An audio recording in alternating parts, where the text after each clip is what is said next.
Recording by Andy Sames. The Terror by Guy de Maupassant. You say you cannot possibly understand it, and I believe you. You think I am losing my mind. Perhaps I am, but for other reasons than those you imagine, my dear friend. Yes, I am going to be married, and will tell you what has led me to take that step. I may add that I know very little of the girl who is going to become my wife tomorrow. I have only seen her 4 or 5 times. I know that there is nothing unpleasing about her, and that is enough for my purpose. She is small, fair, and stout, so of course the day after tomorrow I shall ardently wish for a tall, dark, thin woman. She is not rich, and belongs to the middle classes. She is a girl such as you may find by the gross, well adapted for matrimony, without any apparent faults, and with no particularly striking qualities. People say of her, Mademoiselle Lajol is a very nice girl, and tomorrow they will say what a very nice woman Madame Raymond is. She belongs, in a word, to that immense number of girls whom one is glad to have for one's wife, till the moment comes when one discovers that one happens to prefer all other women to that particular woman whom one has married. Well, you will say to me, what on earth did you get married for? I hardly like to tell you the strange and seemingly improbable reason that urged me on to this senseless act. The fact, however, is that I am afraid of being alone. I don't know how to tell you or to make you understand me, but my state of mind is so wretched that you will pity me and despise me. I do not want to be alone any longer at night. I want to feel that there is someone close to me, touching me, a being who can speak and say something, no matter what it be. I wish to be able to awaken somebody by my side, so that I may be able to ask some sudden question, a stupid question even if I feel inclined, so that I may hear a human voice and feel that there is some waking soul close to me, someone whose reason is at work, so that when I hastily light the candle, I may see some human face by my side. Because I am ashamed to confess it, because I am afraid of being alone. Oh, you don't understand me yet. I am not afraid of any danger. If a man were to come into the room, I should kill him without trembling. I am not afraid of ghosts, nor do I believe in the supernatural. I am not afraid of dead people, for I believe in the total annihilation of every being that disappears from the face of this earth. Well, yes, it must be told. I am afraid of myself, afraid of that horrible sensation of incomprehensible fear. You may laugh, if you like. It is terrible, and I cannot get over it. I am afraid of the walls, of the furniture, of the familiar objects, which are animated, as far as I am concerned, by a kind of animal life. Above all, I am afraid of my own dreadful thoughts, of my reason, which seems as if it were about to leave me, driven away by a mysterious and invisible agony. At first I feel a vague uneasiness in my mind, which causes a cold shiver to run all over me. I look round, and of course nothing is to be seen, and I wish that there were something there, no matter what, as long as it was something tangible. I am frightened merely because I cannot understand my own terror. If I speak, I am afraid of my own voice. If I walk, I am afraid of I know not what, behind the door, behind the curtains, in the cupboard, or under my bed. And yet all the time I know there is nothing anywhere, and I turn round suddenly because I am afraid of what is behind me, although there is nothing there, and I know it. I become agitated. I feel that my fear increases, and so I shut myself up in my own room, get into bed, and hide under the clothes, and there, cowering down, rolled into a ball, I close my eyes in despair, and remain thus for an indefinite time. remembering that my candle is alight on the table by my bedside, and that I ought to put it out, and yet I dare not do it. It is very terrible, is it not, to be like that? Formerly I felt nothing of all that. I came home quite calm, and went up and down my apartment without anything disturbing my peace of mind.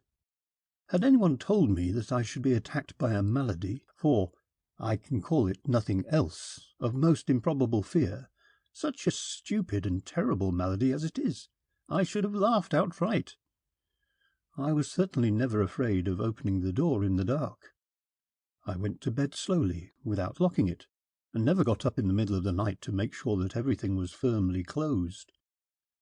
It began last year in a very strange manner, on a damp autumn evening.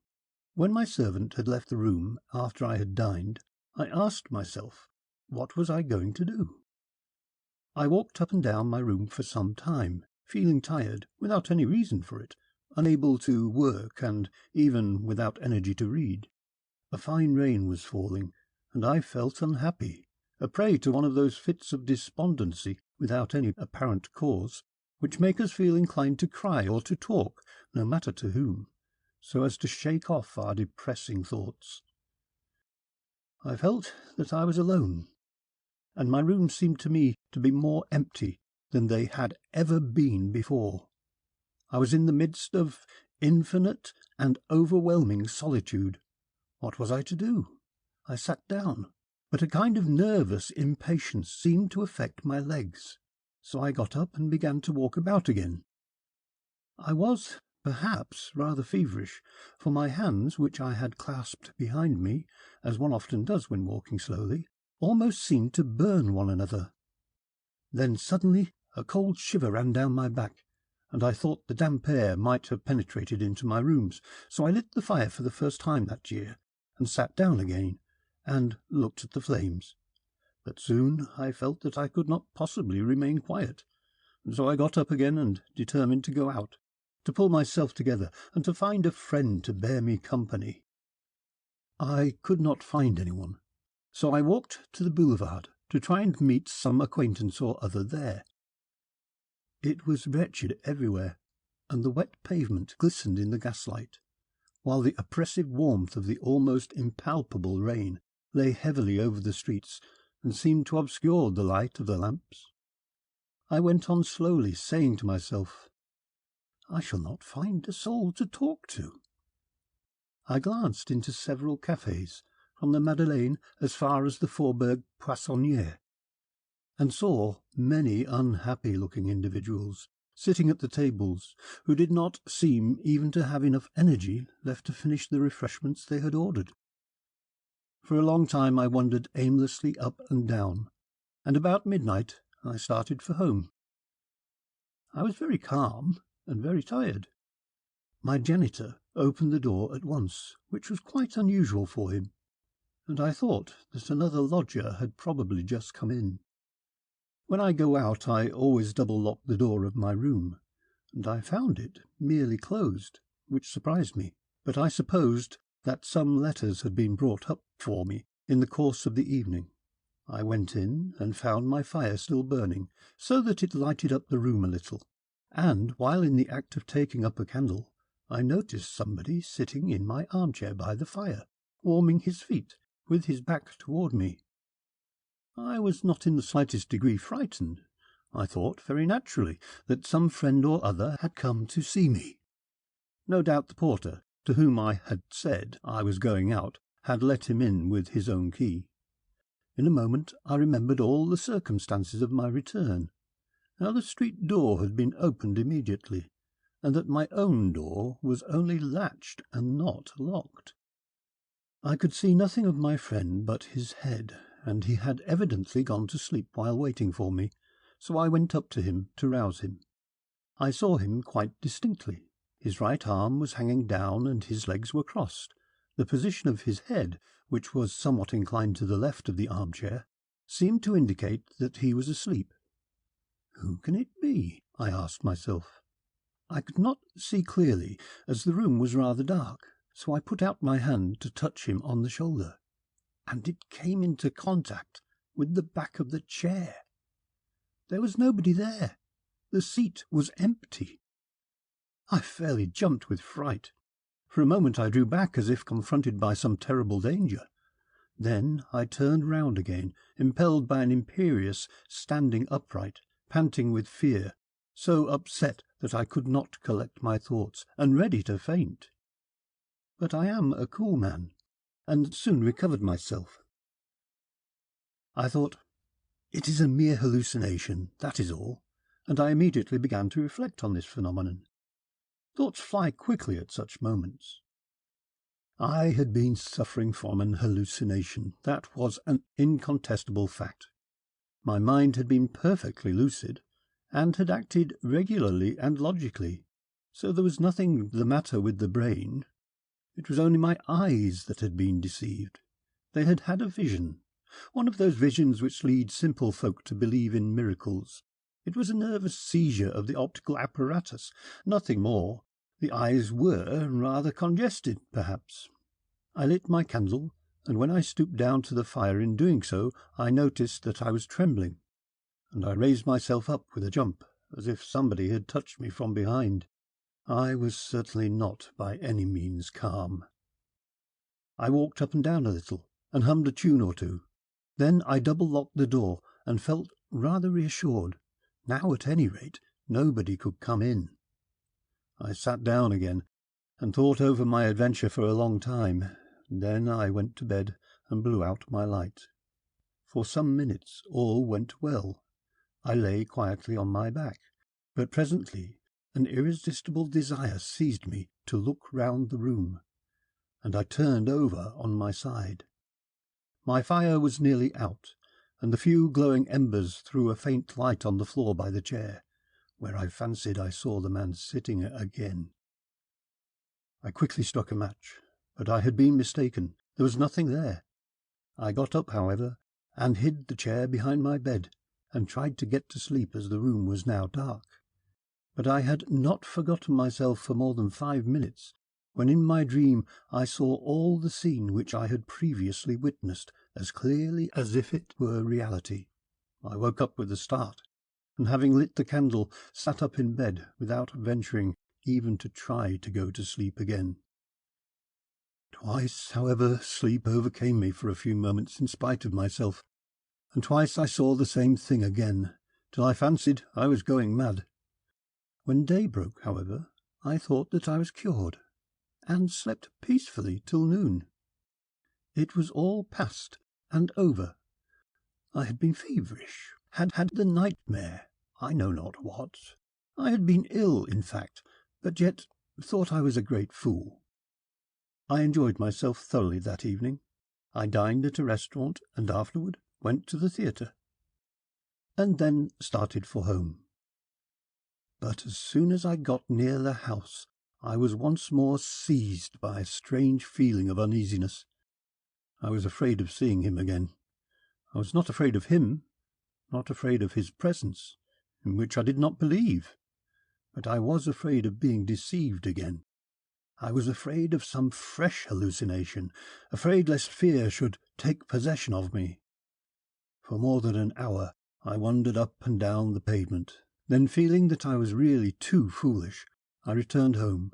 I breathed so hard that I could hardly get upstairs, and remained standing outside my door for more than 10 minutes. Then suddenly I had a courageous impulse, and my will asserted itself. I inserted my key into the lock, and went into the apartment with a candle in my hand. I kicked open my bedroom door, which was partly open, and cast a frightened glance toward the fireplace. There was nothing there. Ah, what a relief, and what a delight! What a deliverance! I walked up and down briskly and boldly, but I was not altogether reassured, and kept turning round with a jump. The very shadows in the corners disquieted me. I slept badly, and was constantly disturbed by imaginary noises, but did not see him. No, that was all over. Since that time I have been afraid of being alone at night. I feel that the spectre is there, close to me, around me, but it has not appeared to me again. And supposing it did, what would it matter, since I do not believe in it, and know that it is nothing? However, it still worries me, because I am constantly thinking of it. His right arm hanging down and his head inclined to the left like a man who was asleep. I don't want to think about it. Why, however, am I so persistently possessed with this idea? His feet were close to the fire. He haunts me. It is very stupid. But who and what is he? I know that he does not exist except in my cowardly imagination, in my fears, and in my agony. There, enough of that. Yes, it is all very well for me to reason with myself, to stiffen my backbone, so to say, but I cannot remain at home because I know he is there. I know I shall not see him again. He will not show himself again. That is all over. But he is there, all the same, in my thoughts. He remains invisible, but that does not prevent his being there. He is behind the doors, in the closed cupboard, in the wardrobe, under the bed, in every dark corner. If I open the door or the cupboard, if I take the candle to look under the bed and throw a light on the dark places, he is there no longer. But I feel that he is behind me. I turn round, certain that I shall not see him, that I shall never see him again, but for all that he is behind me. It is very stupid. It is dreadful. But what am I to do? I cannot help it. But if there were two of us in the place, I feel certain that he would not be there any longer. For he is there just because I am alone. Simply and solely because I am alone. The End of The Terror by Guy de Maupassant.